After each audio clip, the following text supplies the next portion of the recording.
Good evening, ladies and gentlemen. The next session is titled Virtually Live. Can live events survive in a pandemic world?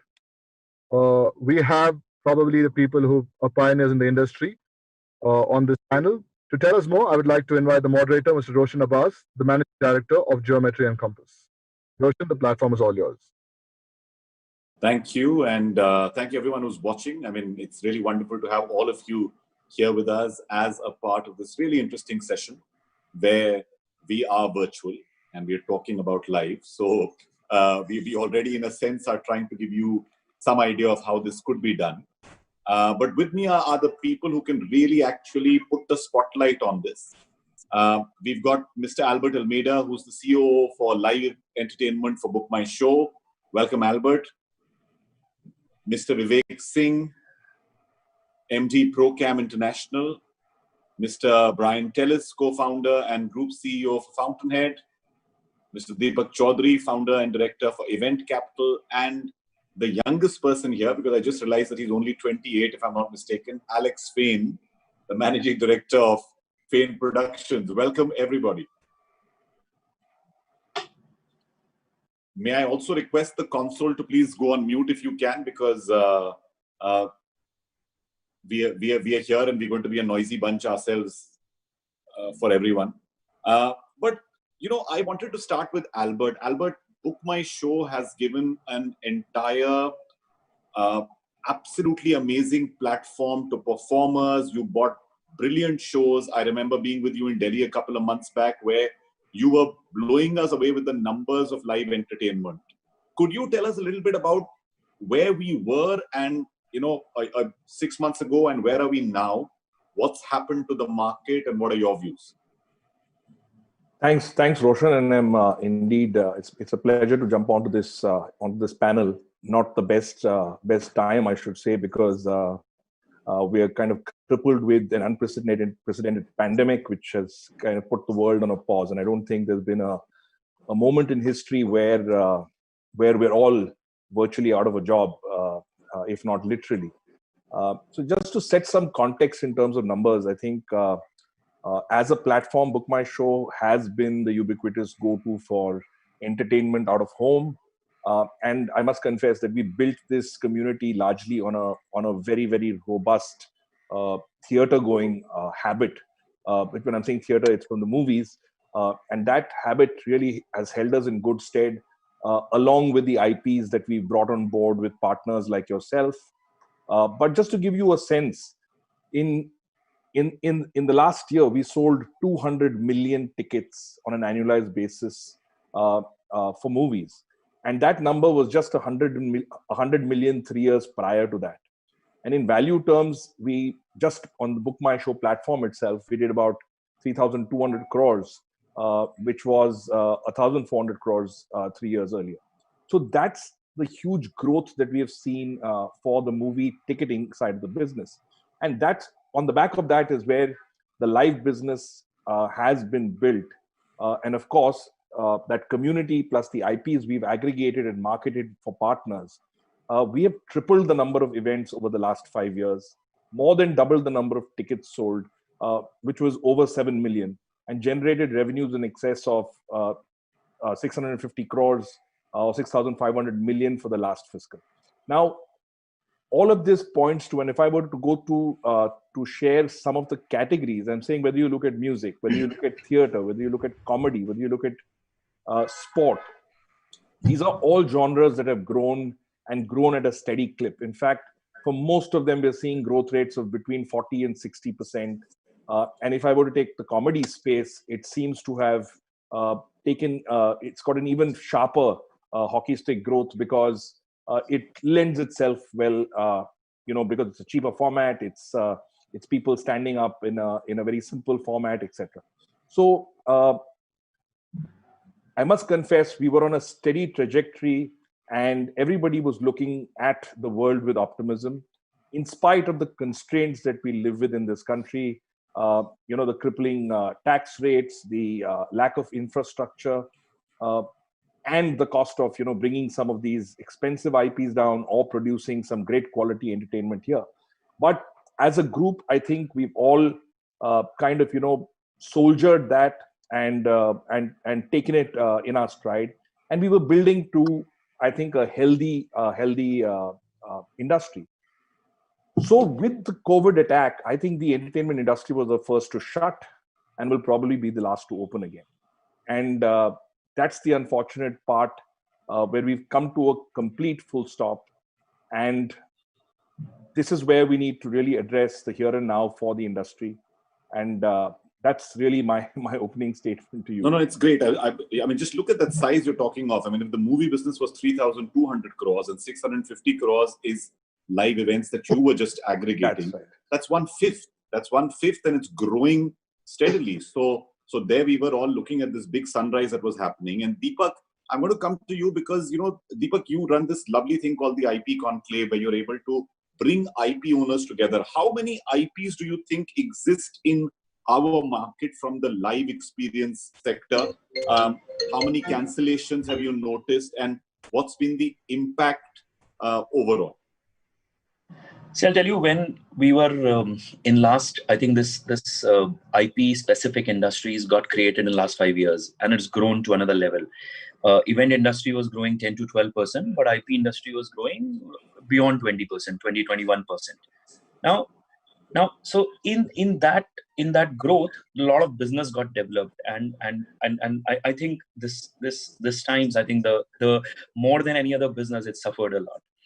Now, this ecosystem of IPs, which allows partnership model, which we like, say for example, we've tied up with Book My Show on few of them. They have grown this industry and so on. I think overall, if organized sector has 500 IPs, which may say in the country, in India, and I will say some of the government IPs, some of the we've seen practically, if they in this period in around 150 to 200 happens, and they all cancelled and all moved on. We won't see, they still may be called 2020, but it won't happen in 2020. I think it looks like that. Some of them are absolutely more, yeah. So but yeah, the biggest challenge will be that so I say and all of these have suffered. Like for example, an IFA, which was supposed to happen in Indore this time, has taken a hit. I don't know if it will happen this year or no. IPL is a story, but yeah, so that's what has happened to the IP business currently. And that's what we're looking at. Brian, I mean, live events has been such an important part of everything you do, whether it be corporate events, whether it be theatre festivals, whether it be the Blues Festival, which is a wonderful IP that you all have created at Fountainhead. I mean, you've got Orange Juice, and you yourself are a live performer.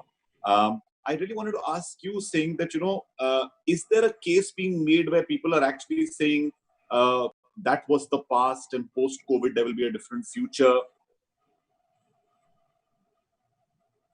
You're on mute, Brian.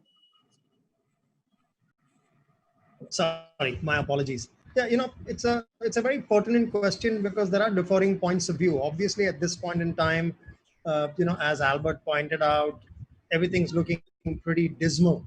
But I'd like to believe, I mean, you can blame it on the fact that I'm an eternal optimist. I don't know. But I'd like to believe that we are intrinsically social animals, and one way or another, that will return. Now, the question obviously is when. Okay, I do believe that there will be a sense of normalcy. The question is when. It will take time.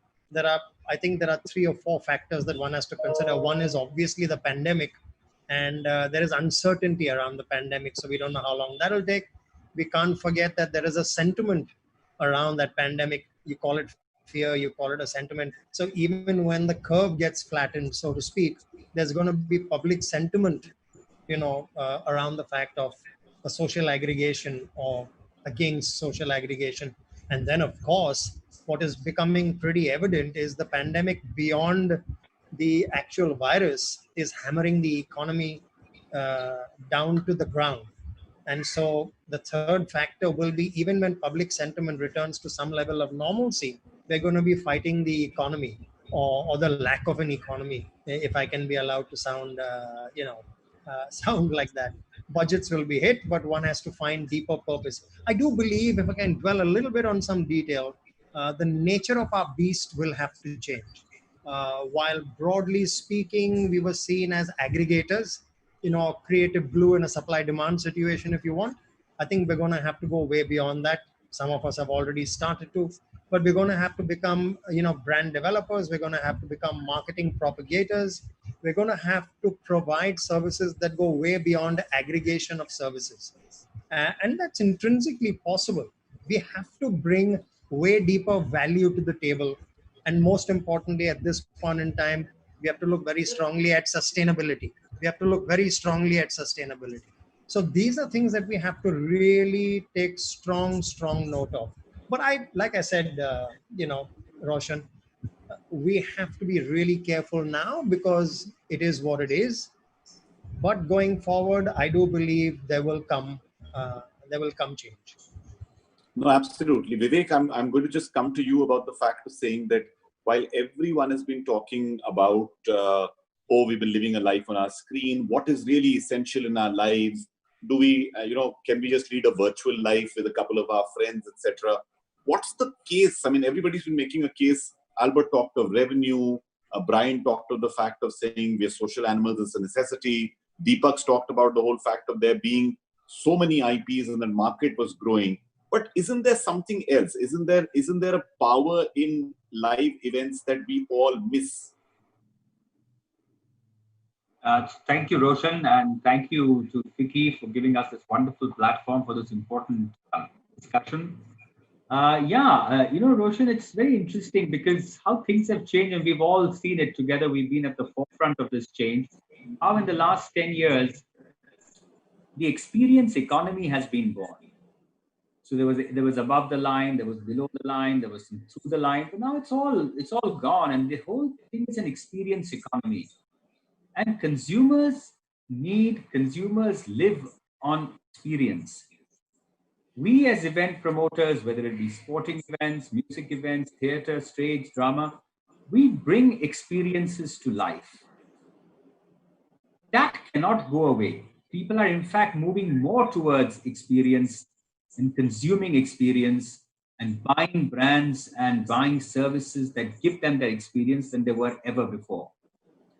So I don't think that's going, in fact, I think it's going to come back even bigger, stronger as things start slowly returning to normal. You're going to have a demand, you're going to have people ask for the demand. Of course, there are going to be changes and you need to be, giving an edge to whatever experience you bring. So I believe that this entire experience economy that we front as event creators, as event organizers, event promoters is going to be even more valuable. It's going to grow larger. There people are talking, do we need events? Do we need live events? Can we live in the virtual world? I mean, we all know this, that the virtual aspect is an amplification of the live aspect. That is the real stuff. People want to go. People want to get, enriched by whatever experience you're giving. And the virtual world is there. It's going to grow, no question about it. But it's a shine. It's an amplification. It's a much needed paradigm. I don't think it can ever replace the live events and the experiences that we generate. And there's a soft power that lies. I mean, there's a power that builds not just communities, but build nations. I mean, your marathon is what people know cities by. It is festivals that people know countries by. And all of these are live. Do you agree? So true. The soft power that these events, we've always said this in sport, when we said that there's more gold in India. There's more gold in India than anywhere else in the world, and in most countries, few continents put together. But 6 grams of gold, which is what an Olympic medal has, only 6 grams of gold, increases the worth of a nation. So there is this power that events have. It leads to your psychological index, your happiness quotient, your belongingness. It brings all of that to you. And that is going to be even more valuable, I feel. It's not going anywhere. No, thank you so much for that. We've discussed the before. We seem to be discussing the after. And I think the perfect man to talk of the in-between is Alex, because to let you all know, Alex Production Company did something really wonderful, which when I read about it, I was completely taken aback by saying, how did he predict what was going to happen last September? Because Alex actually did an event that was streamed in 1,500 theaters last September, and Alex is in the world of doing live events and working with lots of talent, whether it's from the culinary world or from the poetry world or from the literature world. And Alex, are you a believer that some of this can happen virtually, because the whole session is about virtually live? Can we actually adapt to this? What are your views? Well, yeah, I mean, we are a live events company, and everything that we've done until last September has been in a theatre. I do believe that we can adapt, and there are lots of virtual platforms now that exist. And the benefits of that is it makes your one-off event far more accessible. People can view that worldwide. They can view it at any time and any place. And it's probably going to be much cheaper because you don't have the cost of your theatre overhead. But I do agree with what everyone said so far, which is that it's a temporary solution. I mean, if you look at the growth that Albert's talking about, that's been the same in the UK. Audiences have been going up and up and up every year. And that's happened whilst we live in a very digital world. The digital boom has happened. It's not happening now. It's already happened.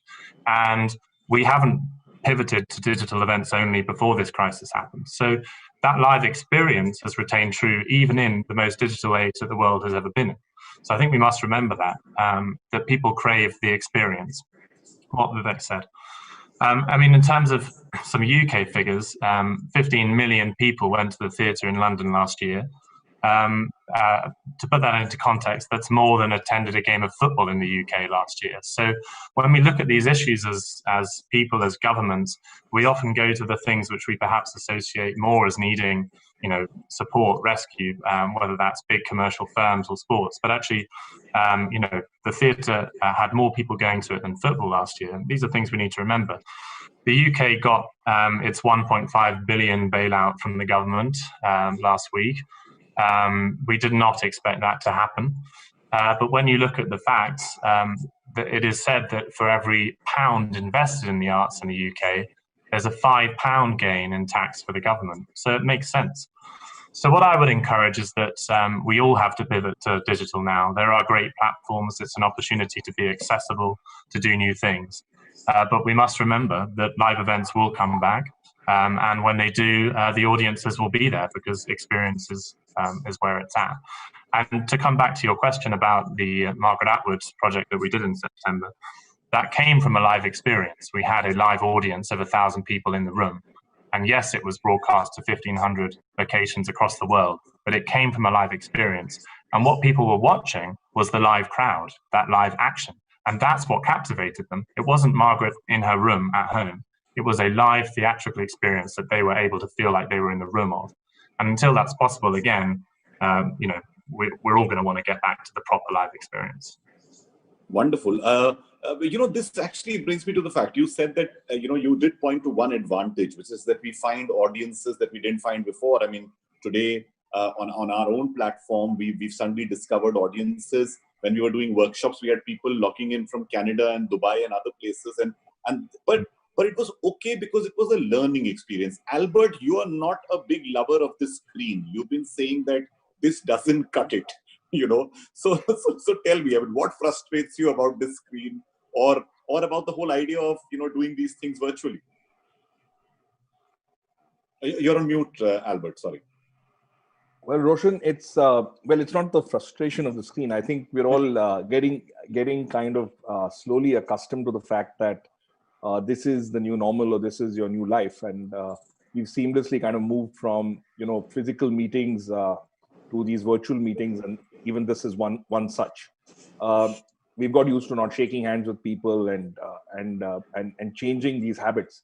But when it comes to live versus virtual, for all the reasons all the speakers shared with you, whether it was Brian, whether it was Vivek, whether it was Deepak, whether it was so I just believe everybody has and including me, there's nothing that matches up to live.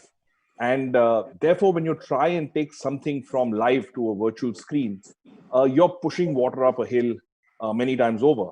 And what I mean by this is that in a consumer's mind, he's established the value proposition of going to a movie theater like a PVR or an INOX, and then sitting at home and watching a movie, and he knows the difference, and which is why he's willing to pay that $500 for it. I think we have a huge challenge where a live experience brings out so much of that softer experience that you're willing to pay a premium for. There is that FOMO that, I want to be one of those few thousands who are going to be in that arena listening to you too. I can't recreate that same thing because this virtual world has got all kinds of packets, all sizes, all prices, and unfortunately, we've not been able to differentiate the experiences. So building that value proposition and convincing the Indian consumer to pay in large numbers is what's making it not economical. And that's why I'm saying the model is a challenge until we build it out. So coming to the way we're looking at life is that there are three phases here. There was a lockdown phase that we've been in where everything was home to home. Even a company like ours who said step out had to say stay home and we will deliver home. Now we come to the intervening phase in my view because we're unlocking, but unfortunately we're not unlocking live entertainment. And this is the time when we have to take live entertainment virtual and hopefully make economic sense of it. And that's an effort that we're all making. The third phase, Roshan, is that we're all very, very aware of the new buzzword, the new normal. And we know what the new normal is. It is going to add and pile up a whole new set of costs for us. It is going to come and cripple us as far as capacities are concerned because you want social distancing norms. You want investments in disinfectant tunnels. You want gaps between shows, etc., etc. So in an environment where you were already struggling, to see a little black in your book, you are now talking about a further impediment. And therefore, it's not just about staying afloat in this intervening period, which we're all trying our best to do and working twice as hard probably to earn 1/100th of what we were earning. And therefore, it brings me to the part where I think, like Alex mentioned, that you see, and it's not just the UK, it's Australia, it's various other economies around the world, where they've seen this industry as being a very, very valuable part of the economy. It does so much more for a country, for a state, for a city. And it is time for the government to step up and say, you know what, I think we've got more daily wage earners than anyone. We've got people who work hours and hours to put a 2-hour concert up, before the show, after the show. And we're all SMEs, right? So I think it's time the government looked at us with an empathetic kind of view. It's time for us to look at, in the new normal, are we going to get some tax breaks and some leeway there? Because otherwise, it's you're destroying something that was on a great growth curve.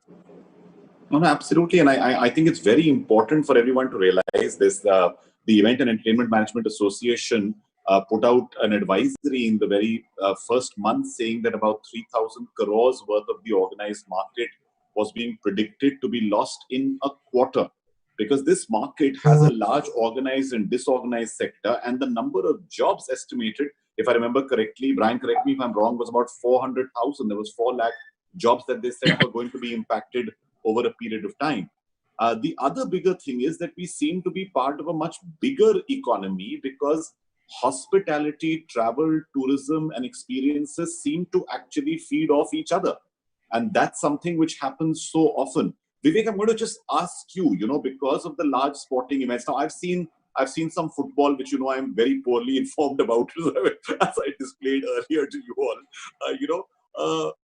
It's playing to empty stadiums. There are discussions happening that we will move sporting events to countries that will be able to manage sanitized venues so that the audience at large can watch this.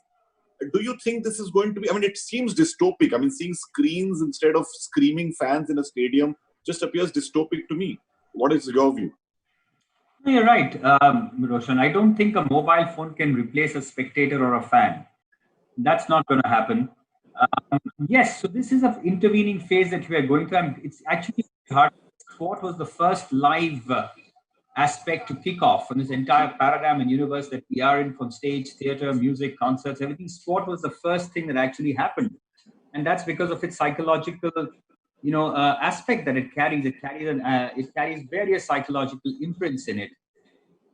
So I think these are temporary things. There will be some learnings from this.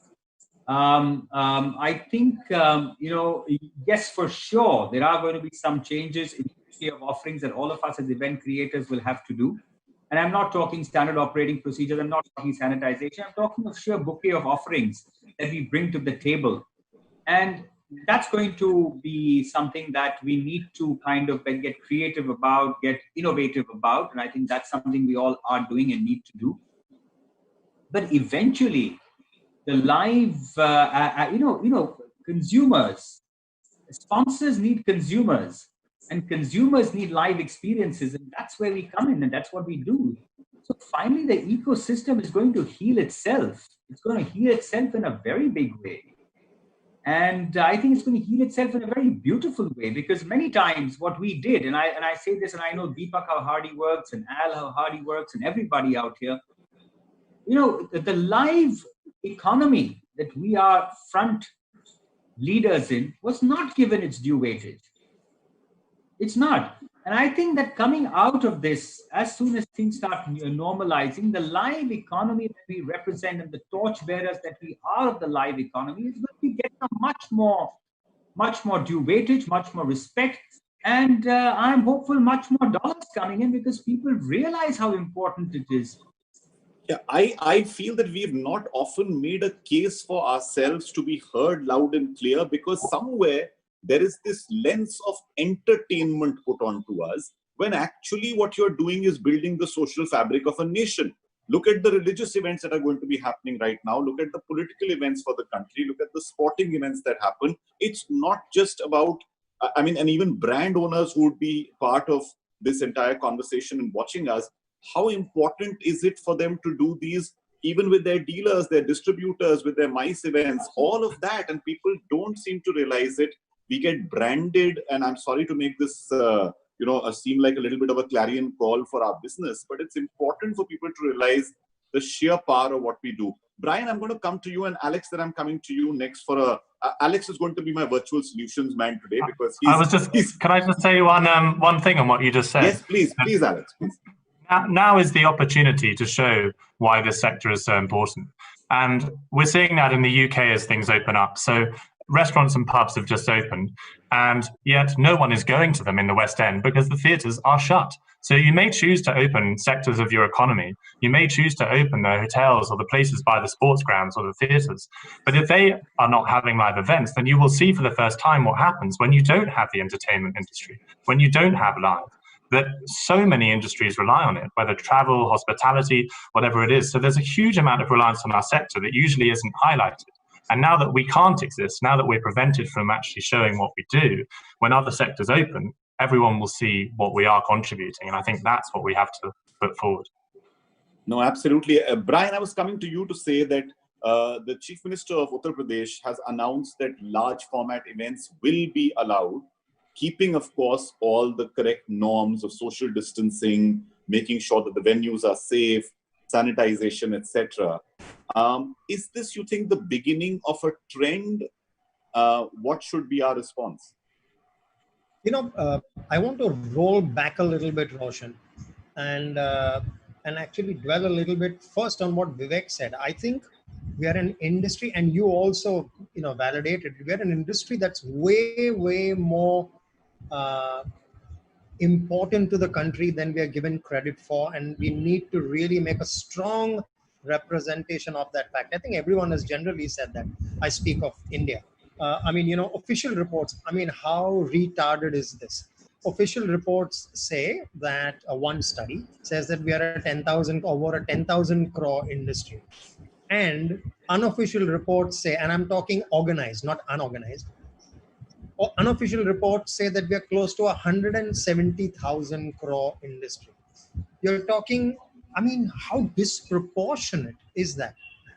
They say that, you add another 50,000, you add another 10,000, double the, organized, and that's the whole size of the industry. So 20,000 crores versus the unorganized supposedly being, 3.3 lakh crores or, 330,000 crores. So what are we talking about? There's a huge disconnect. I tend to believe the unofficial figures because they calculate it. they calculate it purely from what goes through very official P&Ls and things like that, sample size and all of that. That's the first thing. So I think the industry needs to be given a lot more credence, credibility, SOPs by the government and all of that, for it to actually take to fruition the potential.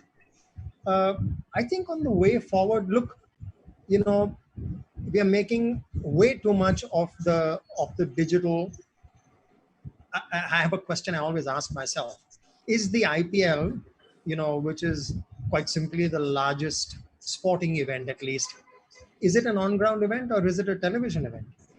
Pertinent question, right? I mean, while the on-ground event might happen X number of games in X stadiums, look at the size of it. So lines are blurred, as we said earlier, between above the line, below the line, through the line. Keeping all of these things in mind, I think digital is going to be a very, very integral part of experiential. But experiential, as we know it, the physical interaction is going to rule going forward. And as Vivek said, it's going to become even stronger and larger than it was before this pandemic. I think what has happened is a lot of people who weren't very comfortable with digital events are now getting comfortable with digital and all that digital can do. I am a case in point. I never thought I'd be attending, webinars, if you want to call it that. I never thought I'd be doing it. I'm just so far from being fond of technical stuff and being capable, right? Unlike you, Mr. Abbas. But people like me have now found that it's a convenient go-to at this point in time. And in the process, I think there'll be a lot more people who will accept it as augmentation of the live industry. And I'm saying augmentation of the live industry. So, I mean, broadly speaking, what the UP government is doing and things, I think that is going to be a definitive move towards accepting this change. Yes, we will have one more augmentation to what we do best, which is live and on ground. And I think we need to piggyback on that. I think it is something that will hold us in good stead in the going forward. I think we have to adapt and we have to accept the new normal. I know. These are two words that I think very soon will be erased from our. There are three actually. There are three. Right. There are unprecedented, new normal, and webinar.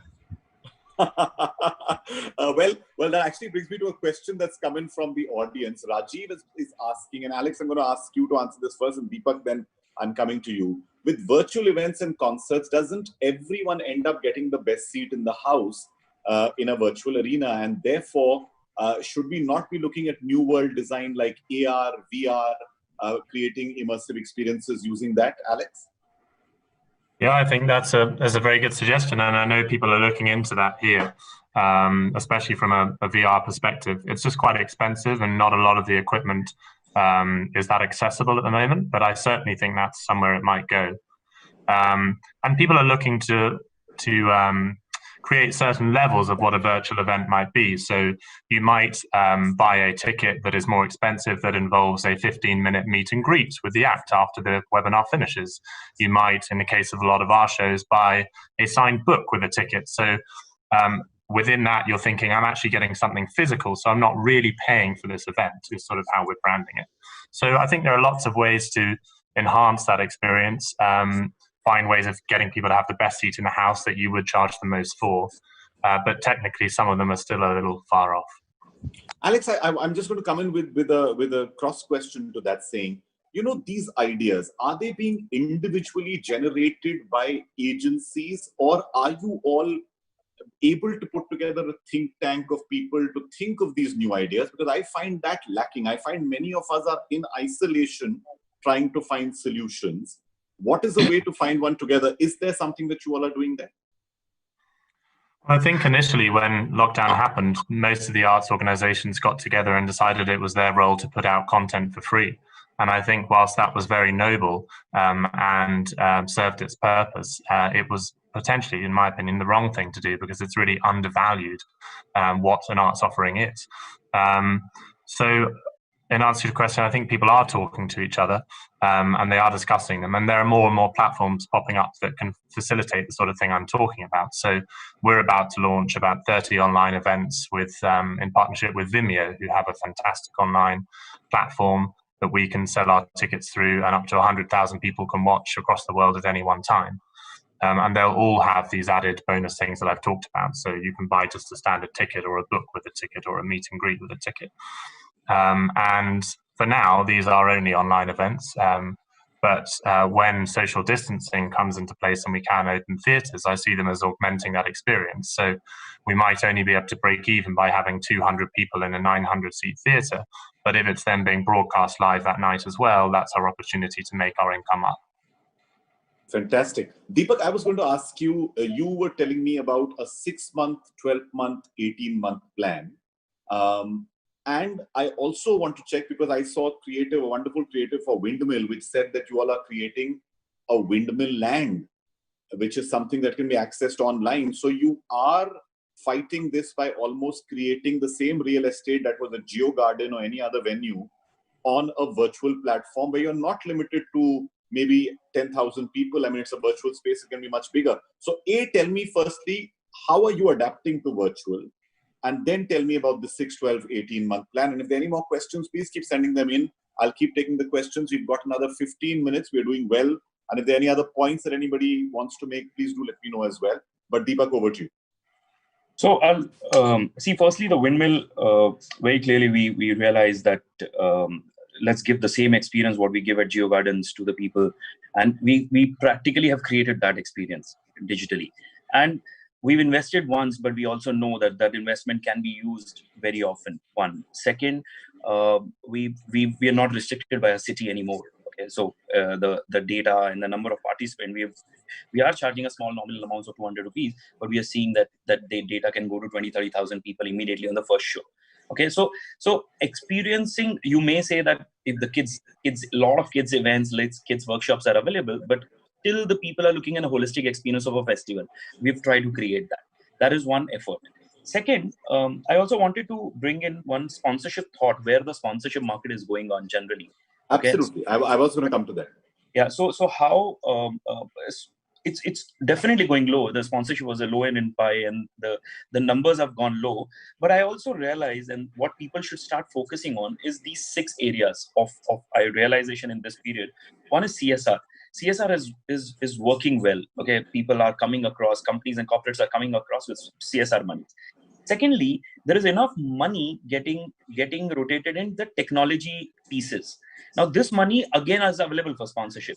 Now, there will be technology investment, there will be technology startups, and so on. Yeah, or there is edutech.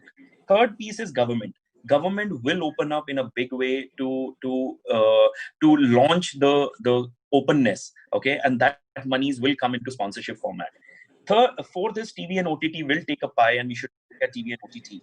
Digital is taking on how we are virtually is doing that, and brand solution is another focus what we've taken on in the sponsorship format, moving towards more brand solution. So that is one pie of our overall understanding currently in this environment.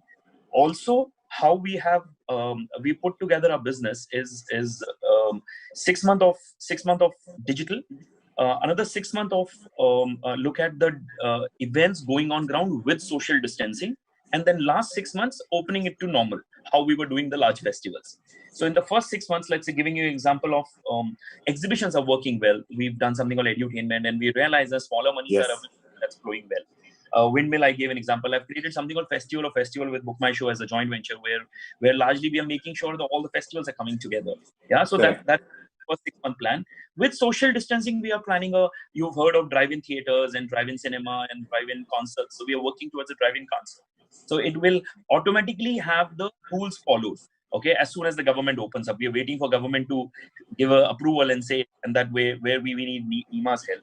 And third is, I am seeing that till the next rains or during the next rains, we are not opening the main and large concerts of ours, and that will go physically after 18 months. So that's where the whole. Very, very well summarized. Very well summarized. And I think some very good points in terms of what you all are planning to do forward. A question has come right now, Brian. I'm going to direct this to you, which says that can brands be built purely on a virtual platform? digital, can they be built on digital media, or do they need any mainline media? I think this is almost a continuation of the debate I was in last week. Do you think this can happen? There are different brands that have different callings. It's a very generic question. I was chatting with a couple of people from the BFSI, the financial sector yesterday, and they are extremely clear that while they do digital, eventually their business is live, is on ground. Okay, we just spoke about, let's say, developing communities, whether it's music communities or theater communities. All of that is extremely live, extremely live. So it differs. The question is very subjective. It depends from industry to industry. There is the sports industry now. Is it e-gaming we're talking about, or is it live that we spoke about? Football stadiums and tournaments, the EPL going on without a single spectator. I think in the mice business as well. Again, we were chatting with a few people who are dealing with retailers and dealers, and it's a big revelation. I spoke to 3 such large brands, and they've got a feedback from their retailers saying, please, if you want to reward us, whether it's an educative kind of session or whether it's just a pure reward, let's wait, but let's do it on ground. Let's do it face to face. I mean, so this is why I say we are intrinsically social animals. Yeah, someone actually told me a beautiful line where they said that I don't want Facebook, I want face to face. Uski bhook hai. I'm hungry for that. Hungry for a face to face. And I think Vivek touched on a very pertinent point. I mean, you can see it in any walk of life. When you're deprived of something that's intrinsically in your DNA, when the possibility does throw itself open, there's going to be a rush. There's going to be a huge rush. I think, and I had a smile on my heart because I think exactly like that when Vivek said it. That sure. I think everyone does believe that is that. I mean, see that's what we are all hoping for, but till that point in time, Alex, I'm going to come to you quickly because the same thing about saying. Because there are some brand managers and some brands who are watching this as well who want to know can they just exist digitally? Can their brands exist digitally? Is it a possibility, or do they need today's regular media outlets? Do you mean from a sponsorship point of view, or? I would keep it to sponsorship right now because I think that's more pertinent to our discussion. In terms of sponsoring events and online. Yes. Yeah. Well, yes, and indeed we're getting a lot more interest than we usually would because our online events are accessible to more people in different areas of the world. So we're actually getting more sponsorship than we usually would because also the presence of that brand can be much cleaner and in a way that they like. So, the setup on a broadcast can be really nicely built in. They can have a section on it almost like a trailer before a show. So there are better ways to get your brand out there in a way that you can control with an online event, perhaps, and that it allows them, perhaps because there aren't as many costs to cover, to sponsor something at a lower value that when live events can return up to their normal. So yeah, right. I think there are opportunities. Okay, just to Albert, your mic's off, so if you just come in, if you can unmute yourself. Yeah. So Roshan, I just want to add to what Alex is saying. I think if the question is, can brands survive on digital alone? I think it's again coming back to that intervening period where digital is the only option because you don't have live, you don't have other opportunities. People are not stepping out the way they did, and therefore, like it or not, this is the screen to build your brand on in the intervening period. And when life gets back to the new normal and people are stepping out, etc., yes, you will add a lot more media to it to build your brand, and that's really the way they need to look at it. Right. So I think in the interim time, we are entering the last 10 minutes of our chat, and I'm going to be asking everyone to obviously give us summary right at the end. But we've got just time for another 2-3 questions in case anybody has a question and wants to send it to us. I wanted to ask the entire panel the basic fact of this. We do not seem to be talking enough right now about saying, is there any hope in terms of, apart from Alex, has any of you found anything that technology has done positively for you at this time? I remember that there was an entire run where marathon runners were digitized, and therefore everybody globally could watch the runners on a virtual screen, and it became a competition that was no longer limited to a person running maybe the New York Marathon or the Boston Marathon, but instead it was people running everywhere. People were running on treadmills at home, etc. And I saw that. I have come across people watching virtual screens and saying, okay, I've never run in Central Park, but now I'll watch Central Park while I'm running on a machine. In the US, Peloton has become a huge movement where classes are being conducted virtually, and they are live. You can only attend it during that period of time, but the machine is at your place. In Japan, there is talk of haptic sensors having the ability to actually get machines at home which can even give you the sensation of touch. AR and VR in the West is picking up. Here, of course, bandwidth and cost both become an issue. But are there any innovations you have seen that made you enjoy these last few months a little, apart from, of course, Zoom and Google Meets and the rest of them? I'll come in here. Yes. So, virtual events have exploded, and you're right. And there are virtual runs happening practically every day. But they're not really virtual. They're phygital. There's a physical run happening. You are running, whether it's in your security of your housing compound, in your neighborhood, on your steps, on your treadmill. You're running and you are uploading that. And there is a digital amplification, there's a digital platform, there's a digital showcase of it. But it's not really virtual. You are sweating it out. And that is something which is at the heart of it, that it is a phygital aspect. So if you ask me, yes, we've all become more digital natives than we were, and that luxury of saying, I'm not so digitally savvy has gone out the window. We've all had to learn. But finally, you realize that, and this is a study that was done actually, Roshan, that 70% of the youth have their own reservations about advertising. They are experience-led and peer review-led. 70% of, when I say youth, it could be right up to the age of 25.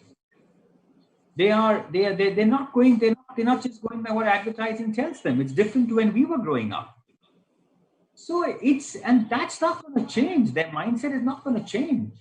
I think that's excellent what you just said, that 70% of them believe on experiences and peer-to-peer reviews. So that's definitely going to come back.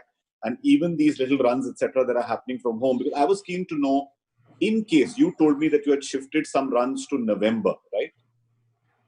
As a timeline. But are you now looking to shift those further because you are in the business of sports and So we are bullish about things happening. We're bullish about runs that are happening around the world starting September. We're bullish about events with social distancing. Of course, there are going to be, there may be a whole new set of standard operating procedures that we adhere to. But we are bullish about the people's need to come out, to engage, to compete, to be there, and within the norms that are specified for the sport by the government, for sure.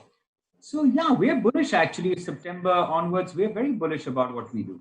Great. So Vivek is only sitting at home for the next 2 months, and then he's out on a physical run. Albert, your closing comments in terms of what you feel, and thank you, Sunil Doshi, for your lovely comment. Yes, we are trying to make this pertinent to all of you. Albert, what's going to happen next? Anything great that you noticed in these last 3 months virtually? So while those jump out kind of experiences are not something that I've noticed, and like you rightly said, it's to do with what we can receive eventually thanks to bandwidth, our devices, etc. But I still believe while I think I got carried away on this entire thing of how we need support and we need it more than ever now. I believe that we've been given an opportunity, and that's what we're all working towards, of using this intervening period to say, can I do something which is exciting, interesting? Can I convert people to a more digital experience so that when we come out on the other side, we probably have a new revenue stream for us?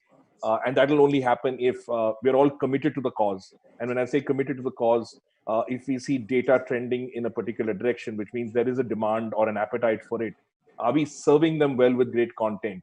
Are we doing our best to make sure the stimulus and the advertising or whatever it needs to be taken out is establishing a clear value proposition in their minds?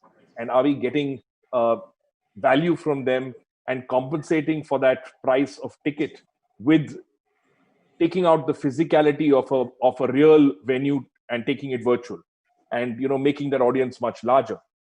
Absolutely. I think therefore these 9 months, these next 6 to 9 months, while we want to come out sooner than ever, given the uncertainty that you find, you're locked down one day, opened up next day, locked down third day, opened up again the fourth day. I think these cat and mouse games are going to go on, and it's going to put more fear and anxiety in people.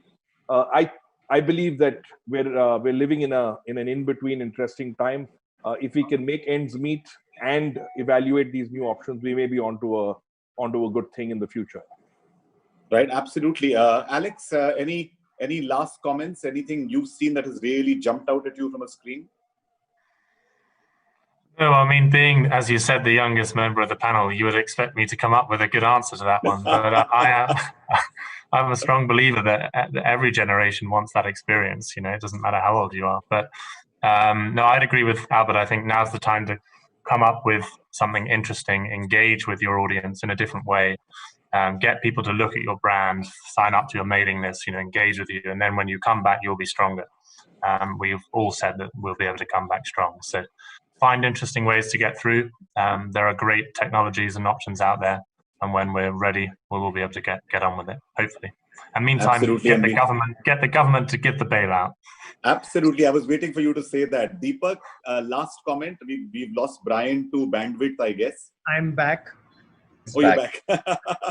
But Brian, you only get to say hi because our last minute and a half. So no, we can quickly take the Brian. a minute from you. I just proved my point that digital will never replace live, because this will... Indeed. Deepak. We want live to come back soon. I think that's what my hope and hope to God is, and hope to all of us in government is, get us back soon. Right, absolutely. Do you think we will be able to enhance the creator economy through transactional video on demand? This is just one quick question. I just want a quick yes or no, because we've got a minute only. But anybody who wants to jump in with that, creator economy becomes even bigger because now you'll have these transactions with video on demand. Alex? Yes, I mean, I think there's a platform like a Netflix or an Amazon, where you can, like a Disney Plus almost, where you can go and buy your live event on demand at any point. Yes. Great. Guys, it's been absolutely fantastic. Thank you for all the answers. I don't know how many of you have seen something called Marquee TV. That's MARQUEE. But if you look at that, they have been able to convert some of the best theater experiences because they shot them for the human eye. They shot them cinematically. It's important for us to adapt, whether it be mailing lists, whether it be creating socially distanced events. I will never forget that lovely line, Vivek, of 6 grams of gold that means so much more to a nation. Really, I hope the government realizes that in each of us and in each of the experiences we do, there are thousands of grams of gold, because we build the fabric of the nation, we build an economy.